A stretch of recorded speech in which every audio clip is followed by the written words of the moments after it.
Hello viewers, আশা করছি সবাই ভালো আছেন। আজ আমি আপনাদের জন্য গ্লোরি ড্রামা লাস্ট পার্টের গল্প নিয়ে এসেছি। আই হোপ গল্পটা আপনাদের সবারই ভালো লাগছে আর এই লাস্ট পার্টের গল্পটাও খুবই ভালো লাগবে। চলুন শুরু করছি। এই পর্বের শুরুতেই আমরা মিস্টার বাইকে দেখতে পাই। মিস্টার বাইকে কারা যেন বাঁচিয়ে তুলেছিল আর সেটা ছিল গভর্নর জিয়াংয়েরই লোক।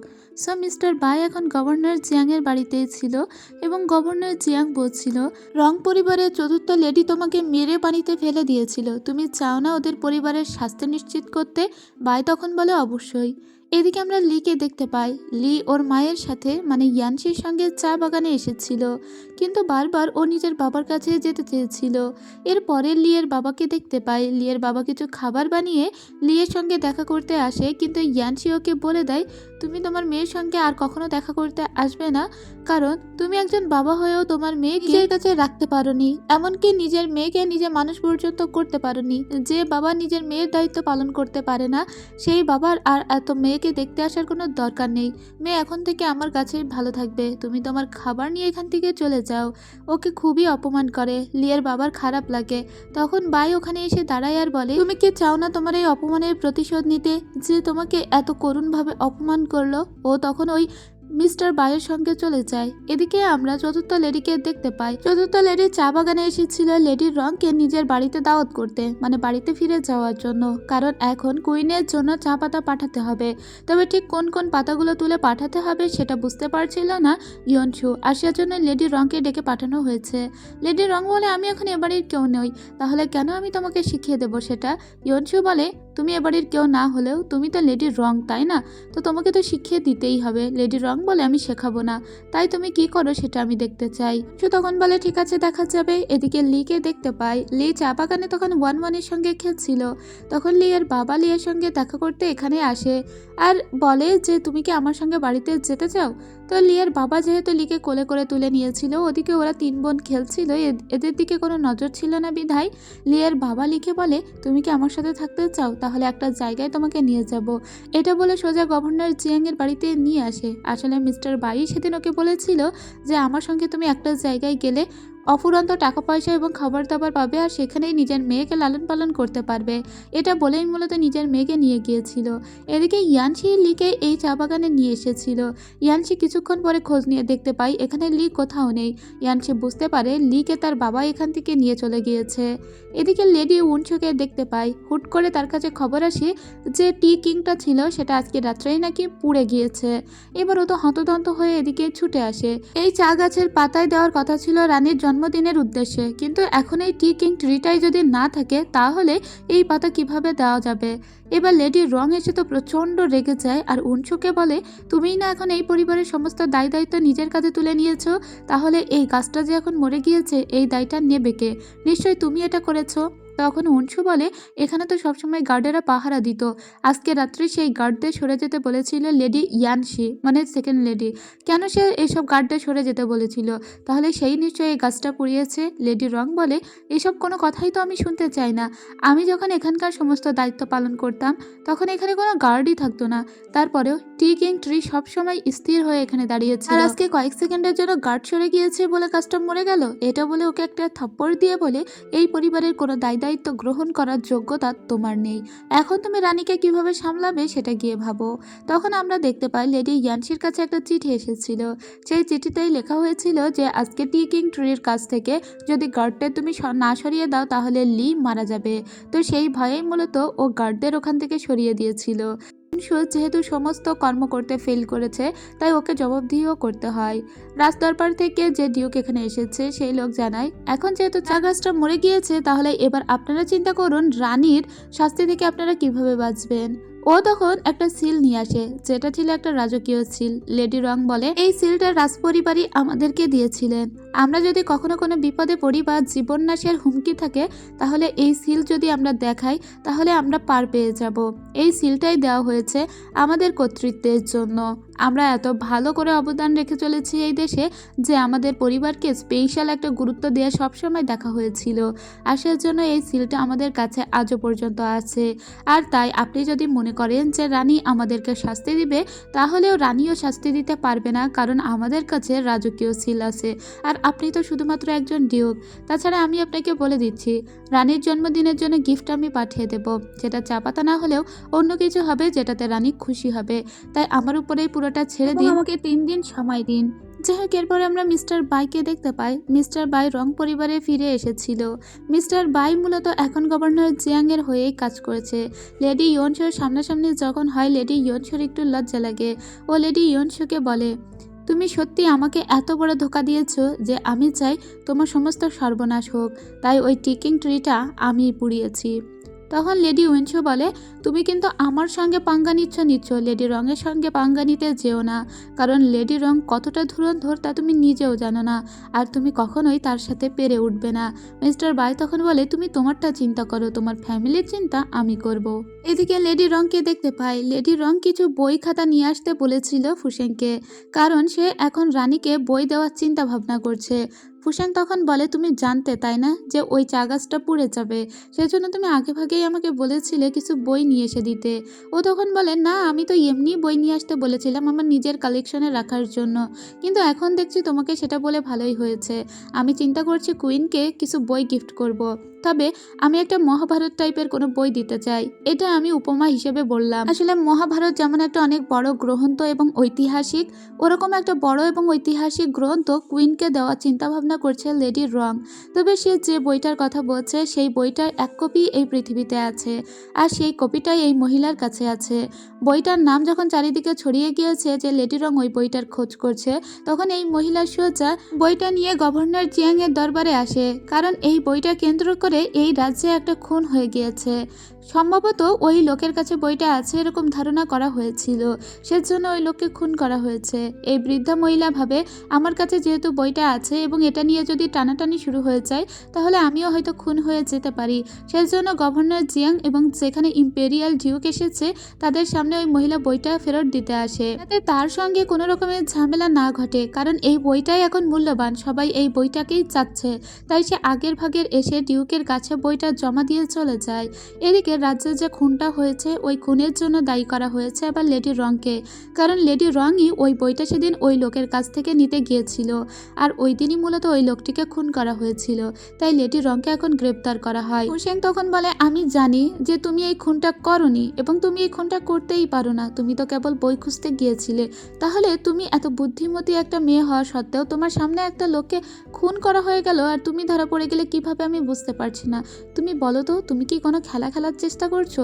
লেডি রং তখন বলে, আমি খুনটা করিনি, তুমি খুব ভালো করে জানো। আমি শুধু তোমাকে বলতে চাই যে বা যারা এই খুনটা করেছে তাদেরকে অতি শীঘ্রই ধরে নিয়ে এসে আমাকে এখান থেকে মুক্ত করো। ফুসেং তখন বলে, কিন্তু তার আগে তোমাকে বলতে হবে যে তুমি কি লুকাচ্ছ আমার কাছ থেকে। লেডি রং বলে, তোমার কাছ থেকে আমি কিছুই লুকাচ্ছি না।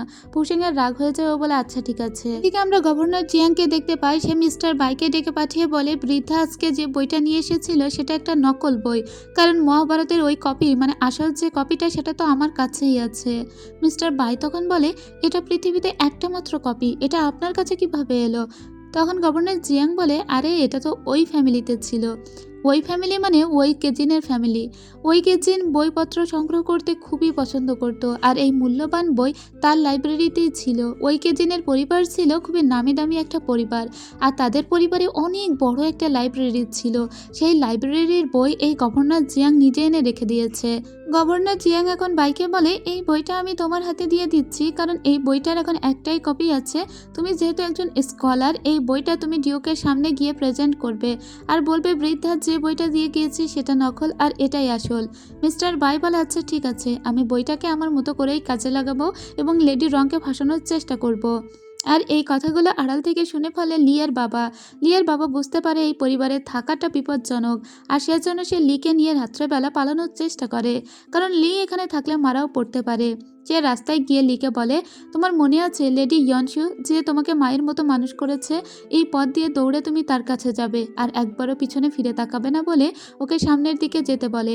এরপরে কিছু গুন্ডা পান্ডা আসে ওকে মারতে, সেগুলো গভর্নর জিয়াংয়েরই লোক ছিল। তবে ওইসব লোকের হাত থেকে লেডি ইয়ানসি ওকে বাঁচায়। লেডি ইয়ানসি জানতো এখানে এরকম একটা বিপদ ঘটবে, আর তাই সে আগে থেকেই রেডি ছিল। এদিকে পরের দিন দেখতে পাই এই বইকে কেন্দ্র করে যে একটা লোক মারা গিয়েছে তার ভাই এসে অনেক কান্নাকাটি করে আর বলে, লেডি রংকেই আমি দেখেছি আমার ভাইকে মারতে। ঠিক তখন ওখানে ফুসিংও বসেছিল আর ইম্পেরিয়াল ডিউকও বসেছিল। এদিকে সে বৃদ্ধাকেও ডাকা হয়েছে। বৃদ্ধার তো একটাই দাবি যে সে যে মহাভারত বইটা দিয়েছে সেটাই একমাত্র কপি ছিল এই পৃথিবীতে। তখন ডিউক বলে, তাহলে লেডি রং শুধু শুধু একজন লোককে মেরে ফেললো? এবার ওই লোকটি বলে, হ্যাঁ, সে শুধু শুধু এই বইকে কেন্দ্র করে আমার ভাইকে মেরে ফেললো, তার একটা যোগ্য শাস্তি হওয়া উচিত। সে রং পরিবারের মেয়ে বলে কি পার পেয়ে যাবে নাকি? লেডি রং তখন বলে, এটা ঠিক যে আমি বইটা খোঁজ করতে গিয়েছিলাম, তবে ওই লোকটিকে আমি মারিনি। আর এই বৃদ্ধার কাছেও দেখুন বইটা আছে, তাহলে আসল বই কোনটা আমি বুঝবো কি করে? ঠিক তখনই মিস্টার বাই এসে হাজির হয় আর বলে, আমার কাছে আসল বইটা আছে, এটাই আমার মনে হয় আসল বই, আর এটা আমি রাজ্যে পেশ করছি। এটা বলে ডিউকের কাছে বইটা দেওয়া হয়। ডিউক তখন দুটো বই কাছাকাছি করে বলে যে আমি কিভাবে বুঝবো কোনটা আসল? গভর্নর জিয়াং বলে, আমি একজন স্কলার, তাই আপনি আমার কাছে দিন, আমি খুব ভালোভাবেই এটা বুঝতে পারবো। এদিকে আমরা লিয়ার বাবাকে দেখতে পাই। ইয়ানচি লিয়ার বাবাকে নিজের কাছে এনে রেখেছিল, তাকে সেবা যত্ন করছিল, এবং এই লোক এখন এখান থেকে চলে যেতে চাইলে ইয়ানচি বলে, তুমি এখানে কিছুদিন রেস্ট করো। এদিকে সেই বইটা নিয়ে তো টানাহেচড়া চলছিল, এবং আমরা দেখতে পাই যে গভর্নর জিয়াং বলেছে তা মিস্টার বাই যে বইটা নিয়ে এসেছে সেটাই আসল বই। এবার লেডি রং বলে, ভাগ্যিস আপনি স্বীকার করলেন যে এটাই আসল বই, তার মানে এই বইটা দীর্ঘদিন ধরে চুরি করে আপনি নিজের কাছে রেখে দিয়েছিলেন।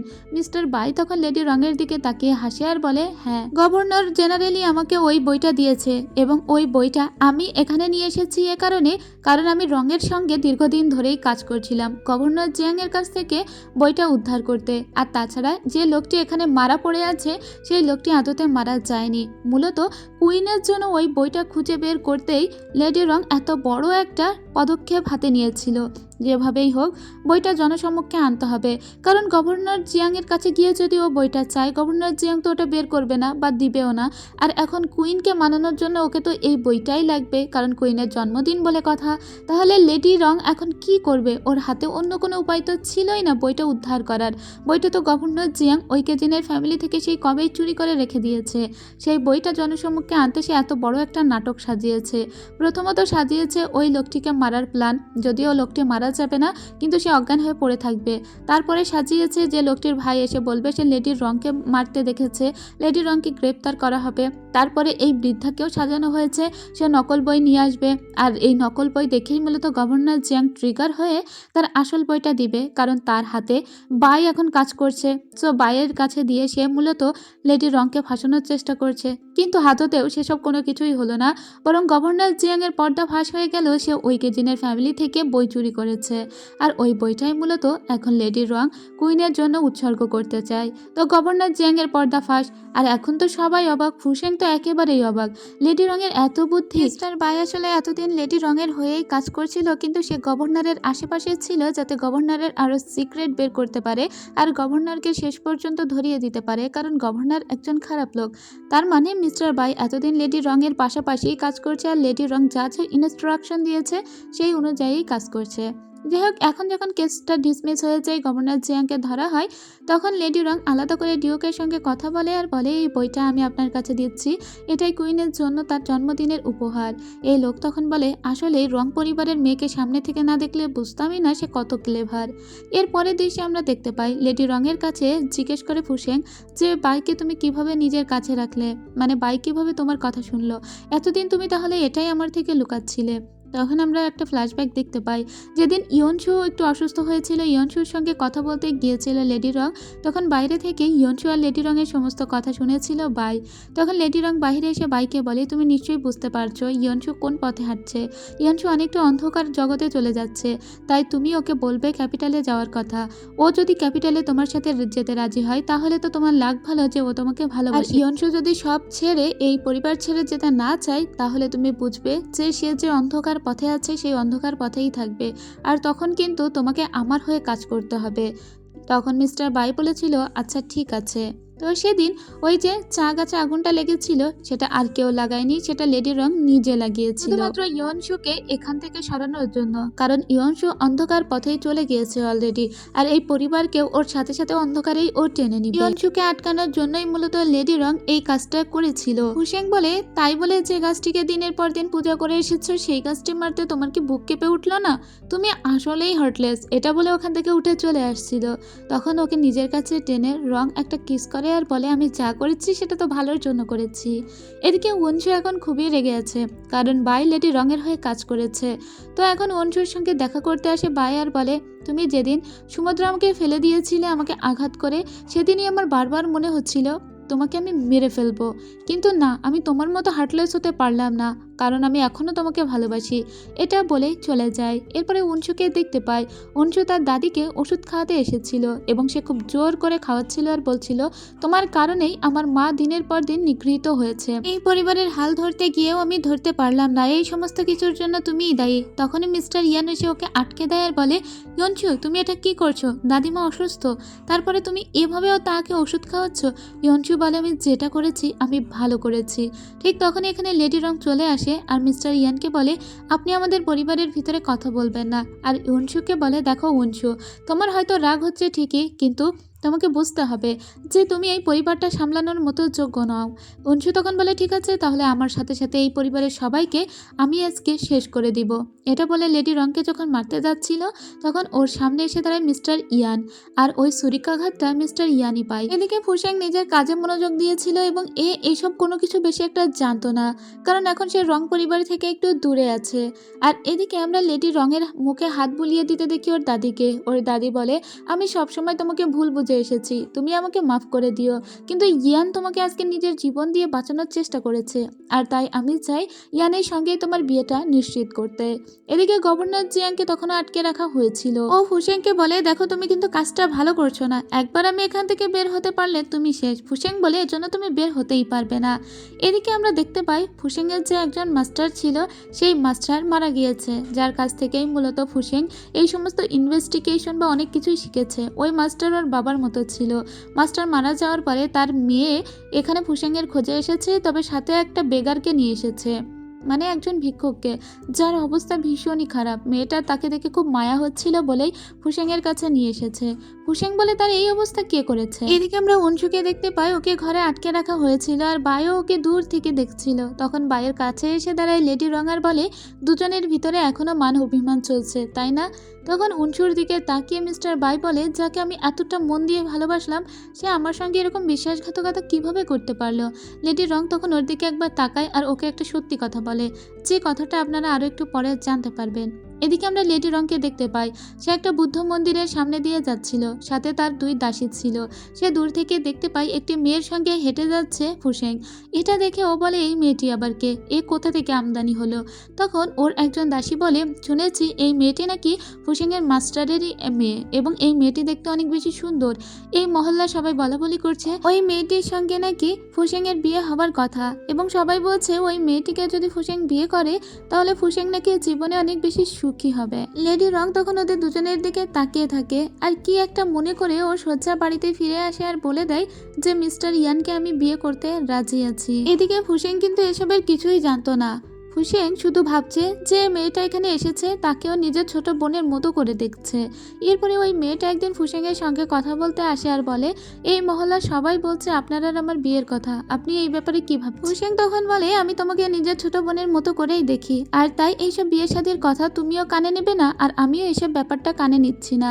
এরপরে যে ফকিরটিকে এখানে নিয়ে আসা হয়েছিল সেই লোকটি অনেক বেশি কান্নাকাটি করে, তাই ফুসেং এসে বলে, তোমার কি হয়েছে, তুমি বলো যে কে তোমার এই অবস্থা করেছে। কিন্তু লোকটি কথা বলতে পারতো না, কারণ তার জিহ্বা ছিল না, তাই ওকে একটা পেন দেওয়া হয়, কিন্তু তার হাতের অবস্থাও এতটা খারাপ ছিল যে সে হাত দিয়ে লিখতেও পারছিল না এবং তার জন্য তার খুবই মেজাজ খারাপ হচ্ছিল।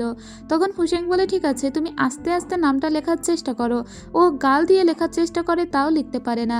ফুসেং বলে, কোনো তাড়াহুড়ো নেই, আমরা সবাই তোমার পাশে আছি, তুমি নিজেকে আরো সময় দাও এবং যতদিন লাগে এই নামটা লিখতে তুমি ততদিন সময় নাও, আর ততদিন আমরা সবাই তোমার জন্য অপেক্ষা করব। এদিকে মিস্টার ইয়ানের জ্ঞান ফিরে এসেছিল। মিস্টার ইয়ানকে বিয়ে করতে লেডি রং রাজি হওয়ার পর থেকে মিস্টার ইয়ান বলে, তুমি সত্যিই আমাকে বিয়ে করতে রাজি হয়েছো?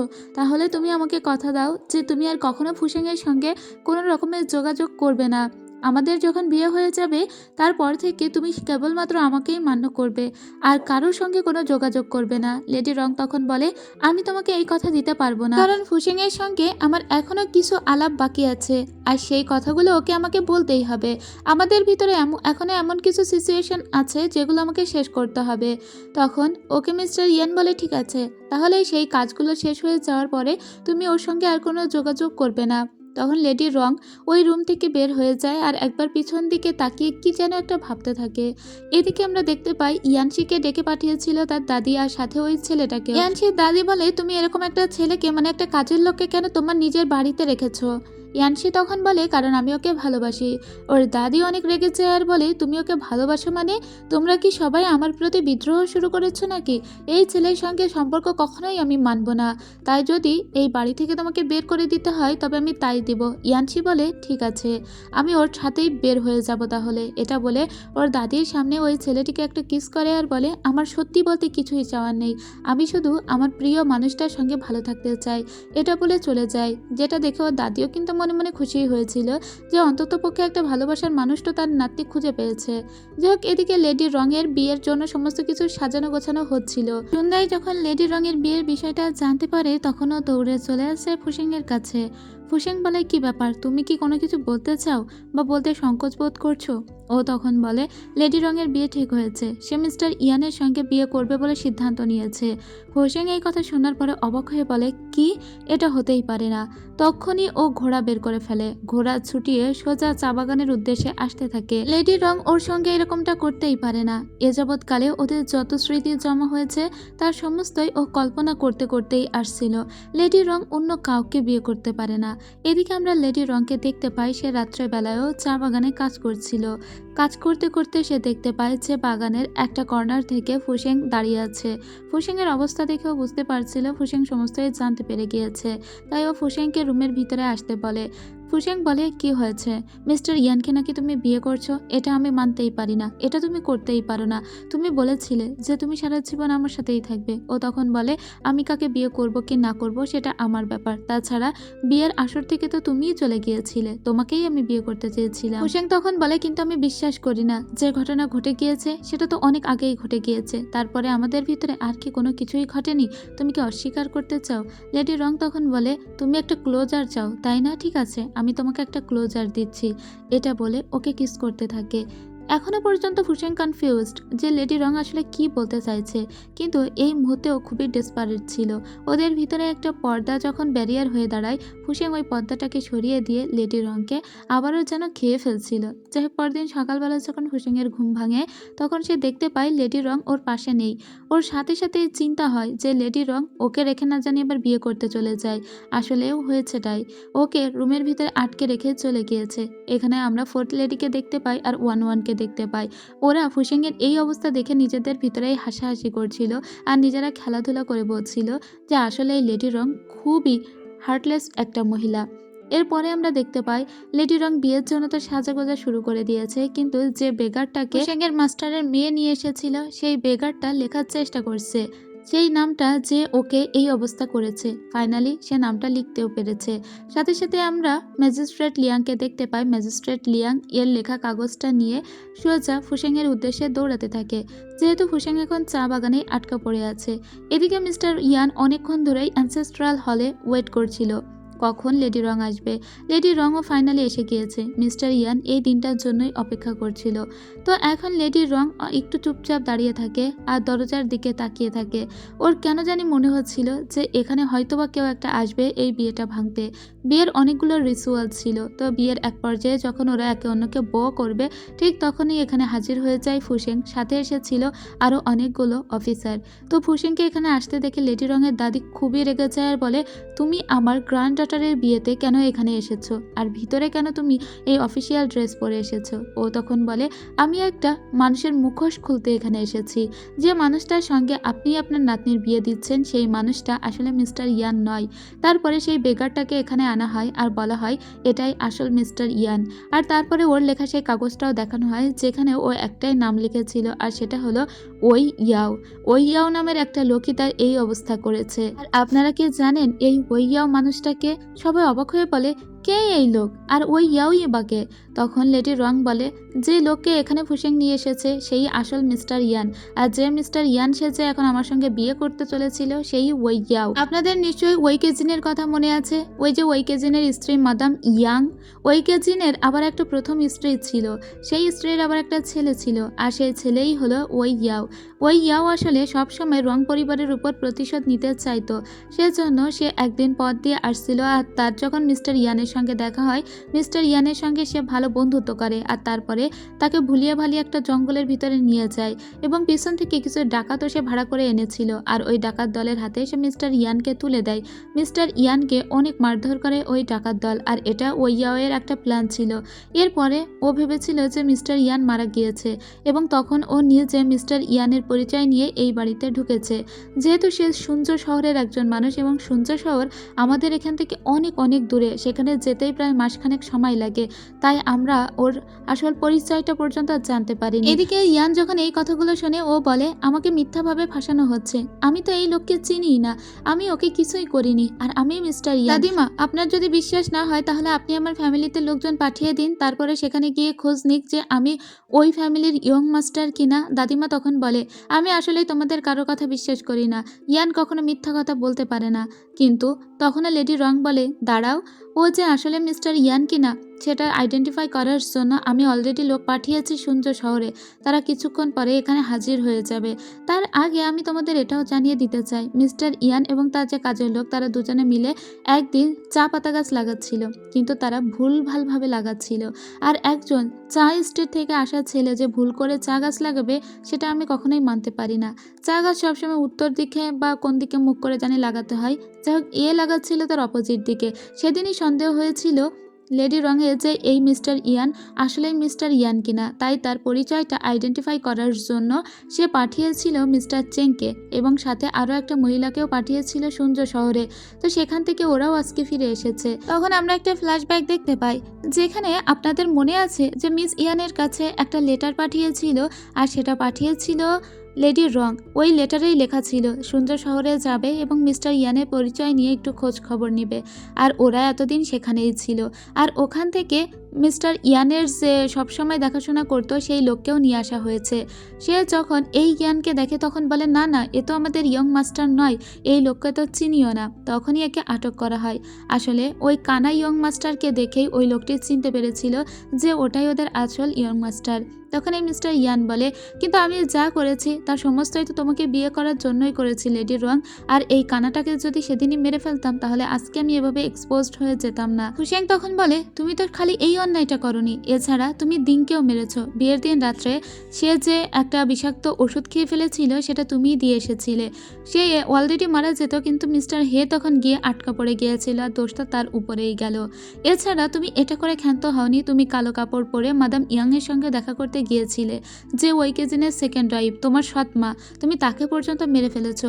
তার মতো একটা মহিলাকে কেন মারলে? ও তখন বলে, ওই মহিলা মৃত্যু ডিজার্ভ করে, তার কারণে আমার মাকে আমার বাবা ছেড়ে দিয়েছিল। তখন লেডি রং বলে, তার কারণে? তোমার বাবা অন্যায় করেছে তোমার মাকে ছেড়ে দিয়ে, তার তো কোনো অন্যায় ছিল না, শুধু শুধু তুমি ওই মানুষটাকে মেরে ফেলেছো। ও তখন বলে, আমি ওই ফ্যামিলির সবাইকে মেরে ফেলতে চাই, এমনকি তোমরা যে মাদাম ইয়াংকে সাহায্য করেছিলে সেজন্য তোমাদের উপরেও আমি একটা প্রতিশোধ নিতে চাই।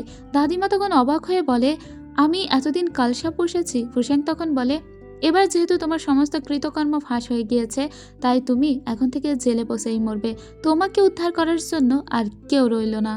লেডি রং কিন্তু আগে থেকে জানতো মিস্টার ইয়ানের পরিচয়, যে সে অন্য কেউ, কিন্তু তার সত্ত্বেও তার দাদিকে বোঝানোর জন্য এত পর্যন্ত সে ধৈর্য ধরেছিল। ওর দাদি খুবই রেগে যায় আর বলে, তুমি সমস্তই জানতে তা সত্ত্বেও আগে থেকে কেন আমাকে জানাওনি? ও বলে, তখন হয়তো আপনি বিশ্বাস করতেন না, সেজন্যই আমি আগে থেকে জানাইনি, আমিও প্রমাণের অপেক্ষায় এতদিন অপেক্ষা করেছিলাম। যাই হোক, লেডি রং এবার ইয়নসুর কাছে আসে আর বলে, ইয়নসু, তোমার বোঝা উচিত মিস্টার বাই তোমাকে অনেক ভালোবাসে, কিন্তু তুমি তার সঙ্গে বিট্রাই করেছো। তাছাড়া এই পরিবারে তুমি যেভাবে আধিপত্য বিস্তার করতে চেয়েছিলে সেটাও কিন্তু ভুলই ছিল। আর ওর কথা মতো ওই দাদিমাকে ওষুধ খাওয়াতে এসেছিল, মানে লেডি রংই ছিল ইয়নসুর পিছনে। ইয়নসুকে যা করতে বলেছিল ইয়নসু তাই করেছে। তো এখনও দাদিমার কাছে ক্ষমা চায়। আরও দাদিমাকে এটাও বলে যে ওই টিকিং ট্রি ওই পুড়িয়েছে, তবে তার আগে ও একটা ছোট্ট ডাল সংগ্রহ করে রেখেছিল যেটা ও ইয়নসির কাছে রেখে দিয়েছে, আর ইয়নসি ওই গাছটা এখন যত্ন করছে। ও দাদিকে এসে বলে, দাদিমা, এই পরিবারটাকে ভালো করে বুঝতে আমাকে এটুকু করতেই হতো, আপনি আমার উপর রাগ করবেন না। ওর দাদি তখন বলে, সত্যি তুমি মানুষের মতো মানুষ হয়েছো, আমাদের আদর্শে না হোক তুমি তোমার আদর্শে বড় হয়েছো, আর এর জন্য আমি সত্যি অনেক বেশি কৃতজ্ঞ তোমার কাছে। এদিকে বাইকে দেখতে পাই বাই ইয়নসুর সঙ্গে দেখা করতে আসে। ইয়নসু ওর সঙ্গে কোনো কথা বলছিল না। বাই বলে, আমি কিন্তু জানতে পেরেছি, তোমার বোন আমাকে বলেছে যে সেদিন যখন তুমি আমাকে ওই নদীতে ফেলে দিয়েছিলে, তারপরে তুমি নিজে আমাকে আবার ওষুধ খাইয়ে দিয়েছিলে, কিন্তু তুমি আমাকে আর তোমার সাথে নিতে পারোনি। আর এটা লেডি রঙের যে সার্ভেন্ট সেটা অনেক দূর থেকে দেখেছিল, আর তাই আমি জানি তুমি আমাকে মন থেকে ভালোবাসো, তুমি চাওনি যে আমি মরে যাই। আর তারপরে গভর্নর জিয়াং এর লোকজন এসে আমাকে পায় আর তারা আমাকে তুলে নিয়ে যায়, যদিও এটা লেডি রঙেরই একটা প্ল্যান ছিল এবং সেই প্ল্যান অনুযায়ী সমস্ত কাজ হয়েছে। কিন্তু ইয়নসু, আমি জানতে পেরেছি যে তুমি পুরোপুরি আমাকে ত্যাগ করনি, বরং তুমি আমাকে ভালোবেসেছিলে এবং প্রয়োজনের তাগিদে তুমি আমাকে সমুদ্রে ফেলে দিয়েছিলে। এখন আমি চাই তুমি আমার সঙ্গে ক্যাপিটালে ফিরে চলো। ইয়নসু তখন বলে, তোমার সাথে আমার আর কোনো কথা নেই। এটা বলে ওর উপরে রাগ করে এখান থেকে চলে যায়। আর এদিকে আমরা আবার ফুসেংকে দেখতে পাই। ফুসেং এসেছিল সমস্ত জিনিসপত্র নিয়ে, ও এই রং পরিবারেই থাকতে চেয়েছিল, কিন্তু লেডি রং বলে, তোমাকে কে বলেছে আমি তোমাকে এই রং পরিবারে আশ্রয় দিব? আমি তো এখন তোমাকে এখানে আশ্রয় দিব না, এখন আমি আমার মতো করে এই পরিবারটা সামলাবো। এরপরে ও চলে যায় এখান থেকে। আর ওর মনে পড়ে সেই যে বিয়ের দিন বেরিয়ে গিয়েছিল, তারপরে ওর আর এখানে স্থানই হলো না। যাই এরপরে লেডি রং আবারও তার চা বাগানের কাজকর্ম শুরু করে দেয়। এখন ওকে এই পরিবারের সমস্ত দায়িত্ব দিয়ে দেওয়া হয়েছে, তো এই পরিবারটাকে ও সুন্দর করে সাজিয়ে গুছিয়ে নেয়। রং পরিবারের বিজনেস তো বাইরে জুড়েও ছিল, মানে ক্যাপিটালে ওদের বিজনেস অনেক বেশি চলছিল, কিন্তু ও দেখতে পাই ক্যাপিটালে যে চাগুলো পাঠানো হয়েছিল সেই চায়ের ভিতরে ভেজাল মেশানো আছে, আর চায়ের ভিতরে ভেজাল মেশানো মানে রং পরিবারের নাম খারাপ হয়ে যাবে। সেজন্য ও সিদ্ধান্ত নেয় ও ক্যাপিটালের উদ্দেশ্যে রওনা দিবে। এর ভিতরেই 2 মাস হয়ে গিয়েছিল। এদিকে আমরা ফুসেংকে দেখতে পাই। ফুসেংকে ডিউকের পরিবার আটকে রেখেছিল, কিন্তু ফুসেংকে কেন আটকে রাখা হলো সেই কাহিনী আপনারা একটু পরে জানতে পারবেন। তো লেডি রং তার জনগণ সহ এখানে এসে হাজির হয় এবং ক্যাপিটালে ওদের যেসব বিজনেসগুলো ছিল আর যারা এগুলো চালাতো সেই সমস্ত দোকানগুলো ঘুরে ঘুরে দেখতে থাকে, এবং ও দেখতে পায় যে গত বছরের চায়ের সঙ্গে এবছরের চা পাতা মেশানো হয়েছে আর এভাবেই ভেজাল তৈরি করা হচ্ছে।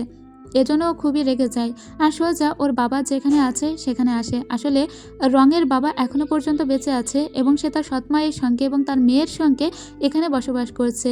রং পরিবারের কাহিনী হলো মেয়েরা ওই পরিবারটাকে লিড দেয় আর ছেলেরা বাহিরে বিয়ে করে অন্য জায়গায় থাকে, মানে ওই পরিবারের সমস্তই দেখবেন যে মেয়েদের কর্তৃত্ব, আর বাড়িতে কোনো ছেলেদের কোনো জায়গায় নেই। আর লেডি রঙের বাবারও তাই অবস্থা। লেডি রঙের মা যখন মারা গিয়েছিল তার বাবা বাড়ির ছেড়ে শহরে এসেছিল আর এখানে বিয়ে করে এখানে সন্তান সন্ততি নিয়ে বসবাস করছে আর এখানকার বিজনেসটাও সামলাচ্ছে। এটা হলো লেডি রঙের বাবা। রঙের বাবা যখন জানতে পারে লেডি রং এখানে এসেছে তখন দ্রুত করে চলে আসে। লেডি রং তখন বলে, আপনি বিভিন্ন চায়ে ভেজাল মিশিয়েছেন, সেজন্য দাদিমা বলেছে আপনাকে ত্যায্য করে যেতে।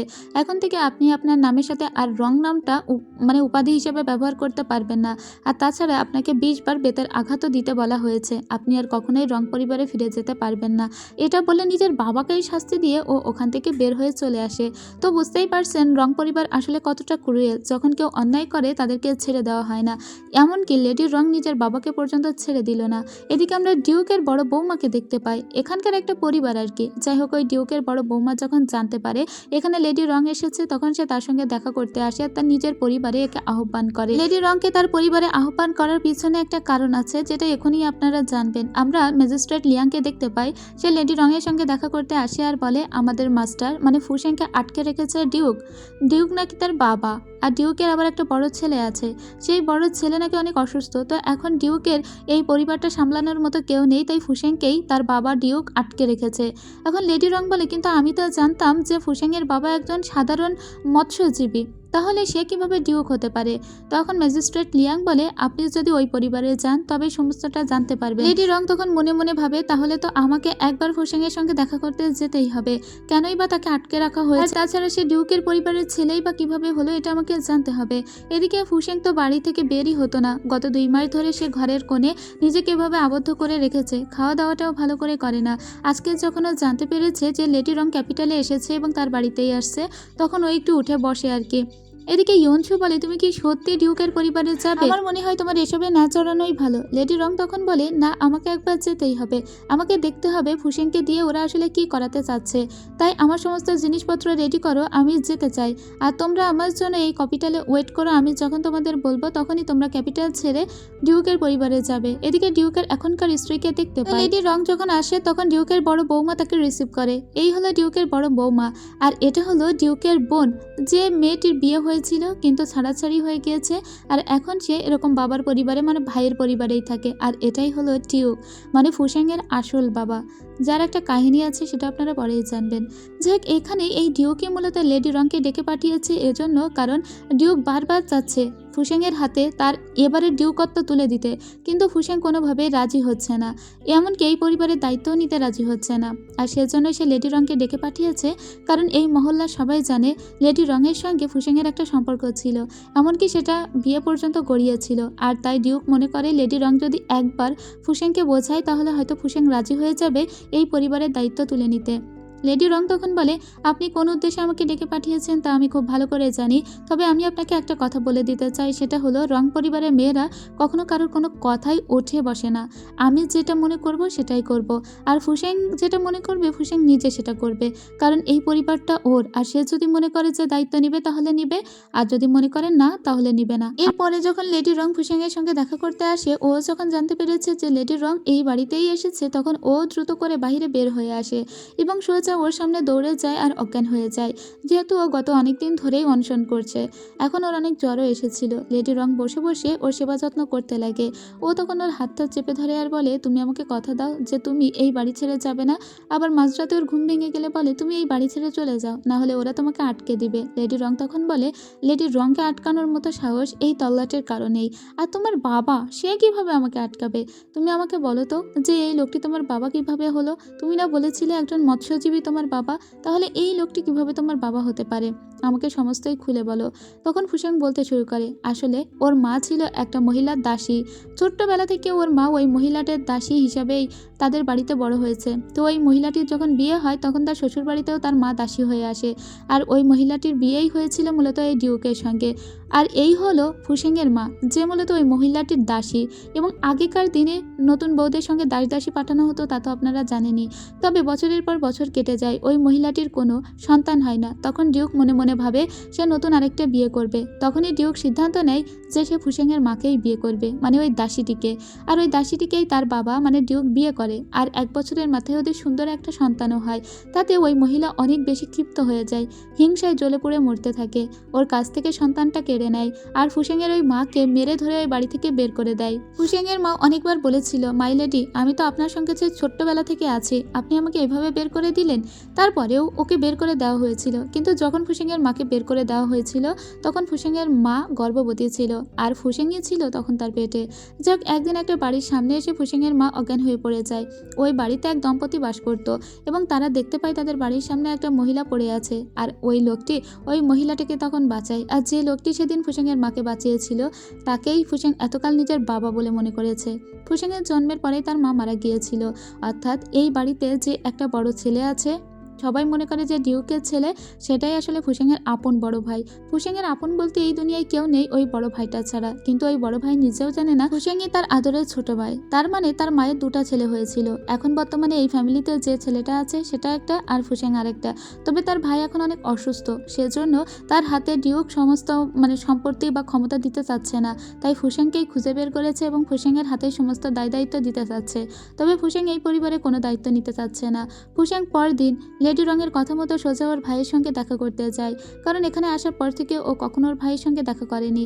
ওর ভাই খুবই অসুস্থ এবং সে ঠান্ডা কোনো কিছু সহ্য করতে পারে না, তাই তার ঘরে সবসময় আগুন জ্বালিয়ে রাখা হয়। এটাই হলো ফুসেংয়ের ভাই, যদিও এই ভাই হয়তো জানে না এখনো ফুসেং আর সে একই মায়ের সন্তান।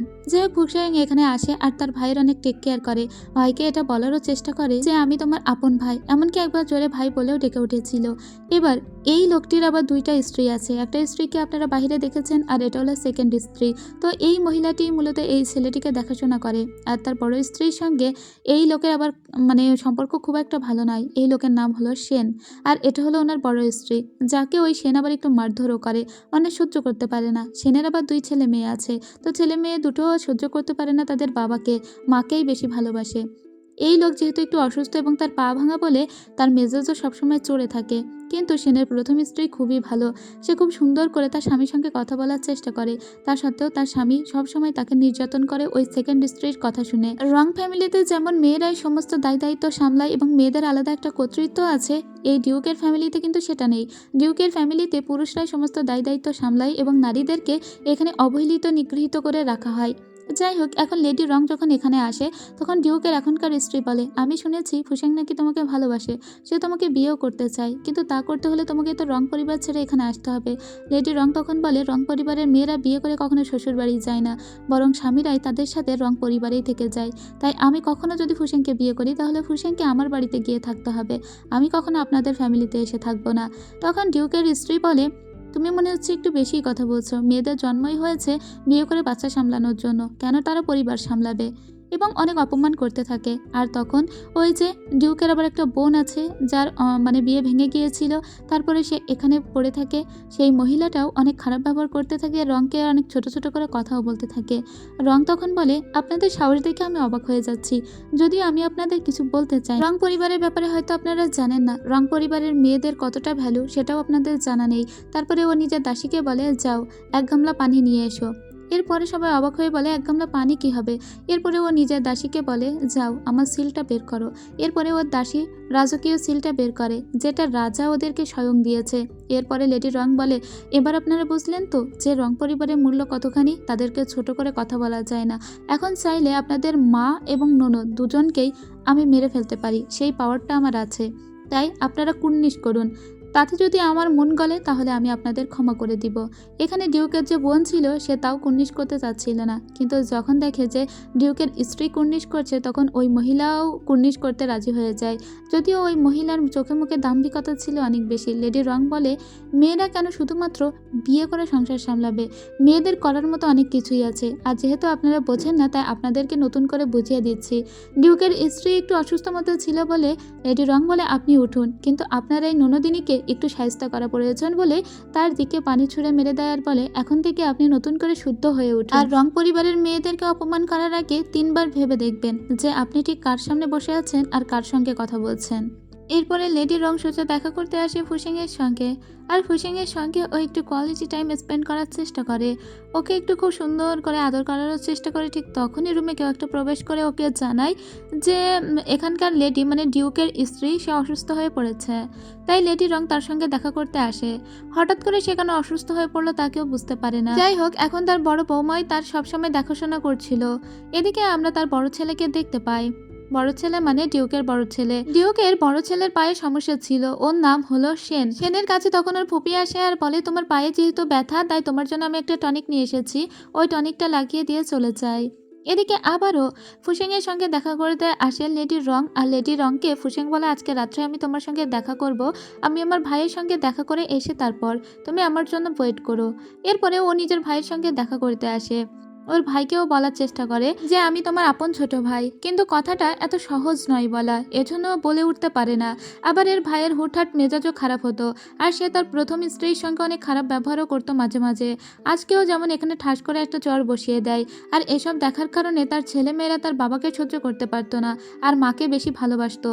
তো এই ভাইকে কাম করার চেষ্টা করে তার ছোট ভাই। এরপরে ফুসেং যখন ওখান থেকে বাইরে বের হয়ে আসে, ফুসেং এর কাছে ওর ভাইপো আসে আর ওর জন্য একটা ব্রেড নিয়ে এসে বলে, বাবার সামনে তোমাকে তো বেশি ভালো করে ডাকতে পারি না, বাবা আমাদের সঙ্গে অনেক দুর্ব্যবহার করে, তাই আড়াল থেকে তোমাকে এই ব্রেডটা দিতে এসেছি, এটা তুমি খেয়ে নিও। আর দূর থেকে ফুসেং লক্ষ্য করে যে তার ভাই এটা দাঁড়িয়ে দাঁড়িয়ে দেখছে। তো ফুসেং এর একটু মনে মনে খারাপ লাগে ওর ভাইয়ের জন্য, যে ওর ভাইকে এখানে এভাবে কোণঠাসা করে রাখা হয়েছে এক প্রকার। আর তখন আমরা লেডি রংকে দেখতে পাই, ও উঠান দিয়ে দিয়ে হেঁটে যাচ্ছিল। লেডি রং হুট করে একটা কান্নার আওয়াজ শুনতে পায়। এরপরে লেডি রং গাছের আড়ালে দেখতে পায় যে এই বাড়ির বড় বৌমা কান্নাকাটি করছে। মানে একটু আগে যেহেতু তার স্বামী তাকে একটা থাপ্পড় মেরেছে, সেজন্য তার অনেক মন খারাপ হয়েছে, বিদায় সে ওখানে কান্নাকাটি করতে শুরু করে দিয়েছে। তাই লেডি রং তার সঙ্গে বসে গল্প করছিল, আর এদিকে রুমের ভিতরে সেই ব্রেডটা নিয়ে অপেক্ষা করছিল। হুসেং আর মনে মনে খুবই খুশি হয়েছিল, কারণ তার ভাইপো তাকে ভালোবেসে কিছু একটা দিয়েছে, কারণ এই পৃথিবীতে তার তো আপন বলতে আর কিছু নেই। এদিকে ফুসেং এর সঙ্গে দেখা করার কথা ছিল লেডি রঙের, কিন্তু লেডি রং এখানে সেনের স্ত্রীর সঙ্গে গল্প করতে করতে আটকে পড়ে। এদিকে ফুসেং রাত্রেবেলা ঘুমিয়ে পড়েছিল। ঠিক তখনই একটা লোক তার ঘরে প্রবেশ করে। এখানে সিন কাট হয়ে যায়। আমরা দেখতে পাই লেডি রং যখন এখানে গল্প করে ফিরে যাচ্ছিল, ঠিক তখনই একটা লাশ এই পথ দিয়ে নিয়ে যাওয়া হচ্ছে। লেডি রঙের তো ভয় লেগে যায় যে এটা আবার ফুসেং নয় তো, কিন্তু ওই লোকের হাতের দিকে তাকিয়ে লেডি রং বুঝতে পারে এটা ফুসেং নয়, কারণ ফুসেং এর হাতে সবসময় একটা রিং পরা থাকতো, আর ওই লাশের হাতে কোনো রিং ছিল না। তখনই ও সামনের দিকে তাকিয়ে দেখে যে ফুসেং সামনে দাঁড়িয়ে আছে। সেনের স্ত্রী যখন ফুসেংকে দেখে তখন অবাক হয়ে বলে কি হয়েছে, আর এই লাশটা কোথা থেকে এলো। ফুসেং তখন লেডি রঙের সামনে আসে। লেডি রং দ্রুত করে আর হাত ধরে বলে আমি তো ভয় পেয়ে গিয়েছিলাম, না জানি কেউ তোমাকে মারতে চেয়েছে কিনা, কিন্তু যখন আমি দেখলাম যে ওই লাশের হাতে কোনো আংটি নেই, তখনই আমি বুঝলাম যে ওটা তুমি নাও এবং তুমি সেফ আছো। তোমাকে মনে হয় কেউ একটা মারতে চেয়েছিল, সেটা কে? ফুসেং বলে সেটা কে সেটা আমি খুঁজে বের করব। আসলে একটু আগে আমি যখন ঘুমাচ্ছিলাম, যদিও আমি ঘুমাইনি, ঠিক তখনই একটা আততায়ী আমার ঘরে প্রবেশ করে আর আমাকে মারতে যাচ্ছিল। যখন আমি তাকে অ্যাটাক করি, তখন সে সাথে সাথে কিছু একটা ওষুধ খেয়ে নিজেকে ডেড করে দেয়। অর্থাৎ এই বাড়ি থেকে কেউ একটা পাঠিয়েছে তাকে, এবং সে নিজের মুখ বন্ধ রাখতেই মূলত ওই ওষুধটা খেয়ে নিজেই সুইসাইড করে নিয়েছে। এরপরে ও যখন রুমে আসে, লেডি রং তখন বলে তোমার আজকে আমার সঙ্গে দেখা করার কথা ছিল, কিন্তু আমি সরি যে আমি বাইরে ছিলাম। তোমাকে যে ব্রেডটা দেওয়া হয়েছিল সেটা খাওনি তো? ও তখন বলে ওটা আমি খাইনি, তবে ওই বাচ্চাটার হাতে কেউ ব্রেডটা দিয়েছিল। তবে কি আমার ভাই আমার ভাইপোর হাতে ব্রেড দিয়েছিল যাতে সে সহজে আমাকে মারতে পারে? আমি যদি ওই রুটিটা খেতাম তাহলে হয়তো আজকে অজ্ঞান হয়ে এখানে মরার মতো ঘুমিয়ে থাকতাম, আর তখনই আমাকে কেউ একজন এসে মেরে যেত। ভাগ্যিস আমি ওটা খাইনি। লেডি রং তখন বলে তুমি চিন্তা করো না। ও তখন কাঁদতে কাঁদতে বলে কিন্তু এই পৃথিবীতে কেউ আমাকে ভালোবাসে না, আমার মা নেই, বাবা নেই, কেউ নেই। যে মানুষটা আজকে আমার বাবা বলে দাবি করছে, মানে যে মানুষটা আমার বাবা, সে আমার বাবা হয়েও মৃত। আর তাছাড়া এতদিন পরে আমি একটা বড় ভাই খুঁজে পেলাম, সেই বড় ভাই কিনা আমাকেই মারতে চায়। আমার ভাইপোর হাতে সে একটা বিষাক্ত ব্রেড পাঠিয়েছিল। তুমি বলো এই পৃথিবীতে কি কেউ আমাকে ভালোবাসে? লেডি রং তখন বলে কেউ ভালো না বাসলেও আমি তো আছি। ও তখন লেডি রংকে বলে কিন্তু তুমিও তো আমাকে সবসময় ছেড়ে চলে যেতে চাও, তুমি কখনো আমার বিষয়টা একটু ভেবেই দেখোনি। তুমি সবসময় কেবল নিজের পরিবারের কথা চিন্তা করেছো। তুমি তো আবারও রং ফ্যামিলিতে ফিরে যাবে, কেন তুমি আমার কাছে থাকতে পারো না? কেন তুমি আমার সাথে থাকতে চাও না? লেডি রং তখন ওকে একটু থামানোর জন্য ও যে কান্না করছিল সেই কান্নার জলে একটা কিস করে আর বলে আমি তোমার সাথেই আছি। তখন ওরা দুজনে আবার একটু রোমান্টিক মোমেন্টে চলে যায়। এদিকে আমরা দেখতে পাই যে মিস্টার ডিউক তার বড় ছেলেকে এনে অনেক মারধর করে আর বলে তোমার সাহস কী করে হয়? তুমি তোমার ছোট ভাইকে মারার চেষ্টা করেছো। অর্থাৎ গতকাল রাত্রে যে আততায়ীরা মারতে এসেছিল ফুসেংকে, ওর বাবা অলরেডি জানতে পেরে গিয়েছে, এবং ওর বাবা ভাবছে যে এটা তার বড় ছেলেই করেছে, যাতে ছোট ছেলে মারা গেলে সে এখানকার ডিউক হতে পারে। তখন ফুসেং আসে আর বলে আপনার কাছে কি কোনো প্রমাণ আছে যে আমার ভাই আমাকে মারতে গিয়েছিল? আপনার কারণেই এই সংসারে আজকে এই অবস্থা, শুধুমাত্র আপনার কারণেই আমার মা প্রেগনেন্ট অবস্থায় এই বাড়ি ছেড়ে বেরিয়ে যেতে বাধ্য হয়েছিল, আর রেখে গিয়েছিল তারই আদরের বড় ছেলে এখানে, যেখানে আপনার স্ত্রী লোভের বশবর্তী হয়ে আমার ভাইকে করাল গ্রাসের আটকে রেখেছিল এতদিন ধরে।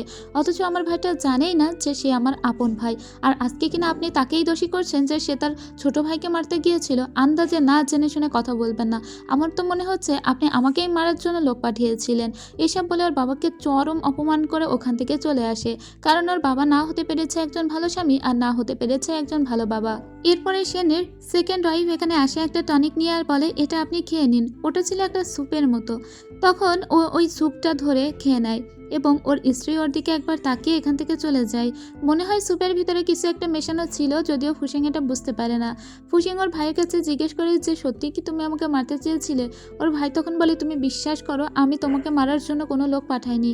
ফুসেং বলে আমি তোমাকে বিশ্বাস করি, এই পরিবারে অন্য এমন কেউ আছে যে আমাকে মারতে চেয়েছিল। এটা বলে নিজের ভাইকে ঘুম পাড়িয়ে দিয়ে ও এই কেসটা উদ্ধার করার জন্য এদিক থেকে চলে আসতে থাকে। এদিকে লেডি রংকে দেখতে পাই। লেডি রং একটা চিঠি লিখেছিল এবং নিজের হেয়ারপিনটা সেই চিঠির ভিতরে দিয়ে এখান থেকে চলে যাচ্ছিল।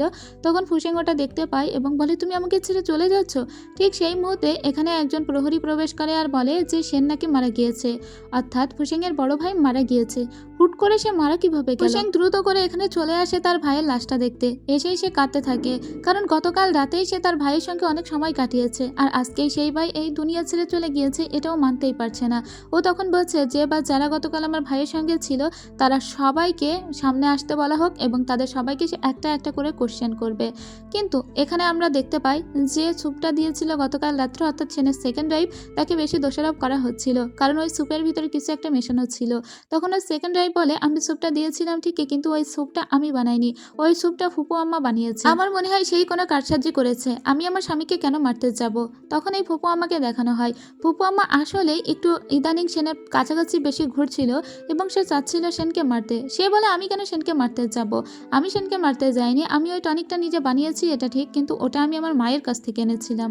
এদিকে আমরা দেখতে পাই ওনচু এখানে এসেছিল লেডি রঙের সঙ্গে দেখা করতে। লেডি রঙকে ও বলে যে আমি ইনভেস্টিগেট করে জানতে পেরেছি ফুসেংয়ের যে ফুপি, এই ফুপির আসলে একটা জায়গায় বিয়ে হয়েছিল এবং তার একটা মেয়েও ছিল, তবে এই মেয়েকে তার বাবাই নাকি ভীষণ জোর করে নিজের কাছে কেড়ে নিয়েছিল এবং তার স্বামী মরে যাওয়ার পরে, মানে ওই ফুপির স্বামী মরে যাওয়ার পরে জোর করে ওকে এই বাসাতে আটকে রাখা হয়েছে। এদিকে সেই টনিকটাও চেক করে দেখা হয় যে ওর ভিতরে আসলেই বিষ ছিল। তাহলে এই বিষটা কে মিশিয়েছে? ওর ফুপি তো বারবার বলতে থাকে যে আমি মায়ের ঘর থেকে ওই টনিকটা নিয়ে এসেছিলাম, তাহলে মাই নিশ্চয়ই বিষটা মিশিয়েছে।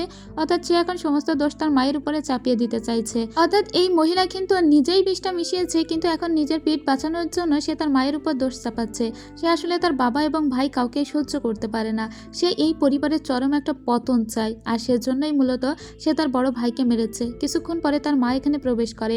তার মা এতদিন ধরে অসুস্থ ছিল। তার মা বলে, আমি কেন আমার ছেলেকে মারতে যাব?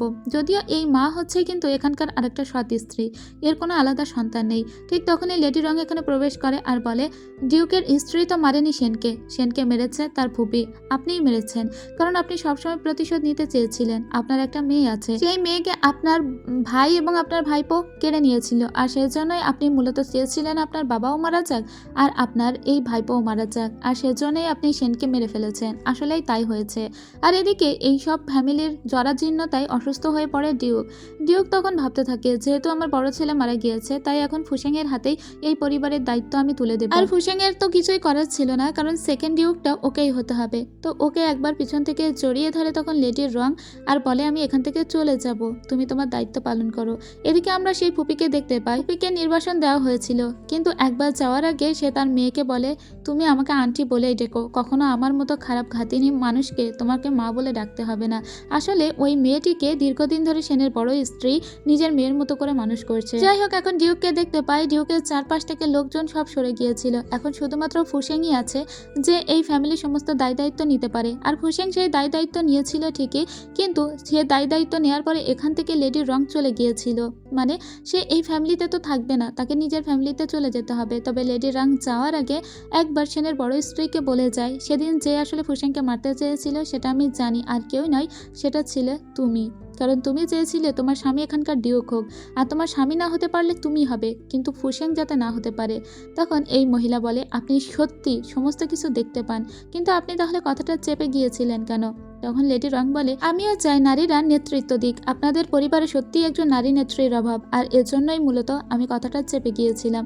এরপরে লেডি রং ওর কাছ থেকে বিদায় নিয়ে যখন চলে যায়, তখন সোজা ঘরের ভিতর থেকে দৌড়ে বাহিরে বের হয়ে আসে ফুসেং আর বলে যে সেও এখান থেকে চলে যাবে, সে এই পরিবারের কোনো দায়িত্ব নিবে না। তখন তার বাবা এসে বলে, ফুসেং, পরিবারের এই অবস্থা, আমি তোমার হাতেই সমস্ত দায়িত্ব ছেড়ে দিলাম, আর তুমি কিনা সমস্ত দায়িত্ব ফেলে দিয়ে চলে যাচ্ছ। ও তখন ওর বাবাকে বলে, সারা জীবন আমি তোমার মতো করে মরতে চাই না বাবা, ক্ষমতা ক্ষমতা করে যেমন তুমি দীর্ঘদিন নিজের জীবনের সমস্ত নিঃশ্বাস শেষ করে ফেলেছ, না হতে পেরেছ ভালো স্বামী, না হতে পেরেছ ভালো বাবা, আমি সেভাবে নিজের জীবনকে কাটাতে চাই না। আমি চাই আমার ভালোবাসার মানুষের সঙ্গে থাকতে, আর সেজন্য আমার এসব পদবি ক্ষমতা কোনো কিছুই লাগবে না, আপনি আমাকে ক্ষমা করবেন। এটা বলে এখান থেকে ও সোজা চলে যায়। এবার ওর বাবা তো খুবই কষ্ট পায়, কারণ এইভাবে তো এই পরিবারের পতন সে দেখতে দিতে পারে না। তখন তার বড় বৌমা বলে ওঠে, এই পরিবার এখন থেকে আমি সামলাবো, এখন থেকেই এই পরিবার আমার কথা শুনে চলবে, আপনি এখন ভিতরে যান, আপনার এখানে আর কোনো কর্তৃত্ব খাটবে না, এখন থেকে আমি যেটা বলবো সেটাই হবে। তার মানে একদম পুরো 360 ডিগ্রি কোণে ঘুরে গেল কিন্তু এই মহিলার মেজাজ, এবং এখন থেকে সেই এই পরিবারকে নেতৃত্ব দেবে। তবে সে একজন ভালো মানুষ, সে ভালো নেতৃত্ব দিতে পারবে, এটা আমরা সবাই বিশ্বাস রাখতেই পারি। যাই হোক, এটা সে চেয়েছিল। যদি তার স্বামী নেতৃত্ব দিতে না পারে তাহলে একজন মেয়ে হিসেবে সে নেতৃত্ব দেবে আর নিজের ছেলে মেয়েদেরকে সেভাবেই গড়ে তুলবে। এরপরে সে নিজের ছেলেটিকে ঘরের ভিতরে নিয়ে যায় আর এখানকার দরজা বন্ধ করে দেয়। এরপরে আমরা দেখতে পাই লেডির রং চলে যাচ্ছিল, তো ইয়নসুও লেডি রঙের সঙ্গে রং পরিবারে ফিরে যাবে। তো যাওয়ার আগে ও একবার মিস্টার বাইকে বলে, আমি তোমার জন্য আমার শহরে ওয়েট করব রং পরিবারে। যখন তোমার পরীক্ষা শেষ হয়ে যাবে তখন তুমি আমার সঙ্গে দেখা করতে চলে এসো, আর তারপরে আমরা আমাদের বিয়ের ব্যাপারে কথা বলবো। মিস্টার বাই তখন খুবই খুশি হয়। এদিকে লেডি রং এখনো মনে মনে ভাবছে যে সত্যিই কি তাকে ছেড়ে দিয়ে দায়িত্বটাকেই নিজের করে বেছে নিল ফুসেং। তখন ফুসেং ওকে জোরে পিছন থেকে ডাক দেয় আর ফুসেং দ্রুত করে ঘোড়া ছুটিয়ে এখানেই চলে আসে আর বলে, তুমি সত্যিই হার্টলেস, এভাবে আমাকে একা ফেলে রেখে চলেই যাচ্ছিলে, কিন্তু তুমি তো জানো আমি তোমাকে কতটা ভালোবাসি। যে মানুষটাকে আমি আমার জীবন দিয়ে ভালোবাসি সে মানুষটাকে এভাবে তো আমি হারাতে দিতে পারি না। যে পরিবারে আমার কেউ কখনোই ছিল না, আমার একটা ভালোবাসার মানুষ পর্যন্ত নেই, সেই পরিবারে ডিউক হয়ে আমি কি করব? আমার ভালোবাসা এখানেই, আর আমি সেই ভালোবাসাটাকেই বেছে নিলাম। আমি একটা সুন্দর জীবনযাপন করতে চাই, আর এই বিষয়ে আমি কখনোই রিগ্রেট করব না। আমার কখনো আফসোস হবে না যে কেন আমি ক্ষমতাটাকে বেছে নিলাম না। আমি মনে করি ভালোবাসাই পৃথিবীর সবথেকে বড় ক্ষমতা। ভালোবাসার মানুষ পাশে থাকলে পৃথিবীর যে কোনো কিছু জয় করা যায়। এটা বলে ওকে কোলে করে তুলে নেয় আর তারপরে ফেরিতে উঠে যায়। এরপরে ওরা জাহাজে করে পথ পাড়ি দিতে দিতে রং পরিবারের উদ্দেশ্যে ফিরতে থাকে। এই টাইমে সুন্দর একটা সিন দেখানো হয়, অনেকটা জ্যাক আর রোজের মতো টাইটানিক মুভির। যাই হোক, এরকম সুন্দর একটা সিনের ভিতর দিয়ে এই ড্রামার গল্প শেষ করে দেওয়া হয়। তো কেমন লেগেছে আপনাদের এই ড্রামার গল্প?